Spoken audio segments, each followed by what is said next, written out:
Ahojte! Veľmi sa teším, že vám idem nahrať toto videjko, pretože vám chcem porozprávať o takomto super školení, ktoré máme v ponuke, a je to školenie Gravid jogy a detskej jogy, ktoré organizujeme už niekoľko rokov a podielam sa na ňom nielen ja, ale aj moje kamarátky, kolegyne, odborníčky z rôznych oblastí ako gynekológia, pôrodníctvo, fyzioterapia, neurológia, logopédia, detská psychológia. Naozaj je to školenie, ktoré je brutálne nabité informáciami a máte ich všetky na kope.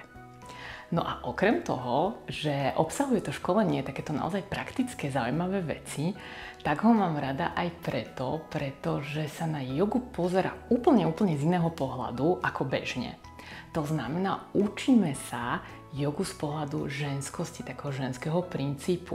Zabudneme na výkon, zabudneme na povinnosti, ale učíme sa vnímať to, čo naše telo potrebuje, čo je počas tehotenstva a povedzme si úprimne aj po pôrode veľmi dôležité, aby sme nezabúdali na seba, na naše telo. A toto, keď sa naučíme, tak potom veľmi jednoducho to vieme preniesť aj do detskej jogy, počas ktorej detičky učíme spojiť sa so svojím telom, vnímať ho, nemať na seba tlak, nebyť v strese. To je naozaj veľmi super. No a na tej detskej joge je super ešte aj to, že si prebehneme komplet vývoj celých detí. Čiže sa učíme, ako cvičiť úplne s maličkými bábetkami. Volá sa to, že handling bábetiek, tak aby sa rozvíjal ich psychomotorický vývoj.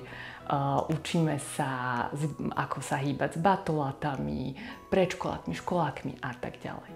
Takže ak by vás toto zaujímalo, ak by ste chceli sa stať sprievodkyňou pre ženské telo a dušu a tiež detičky, tak ste vítané.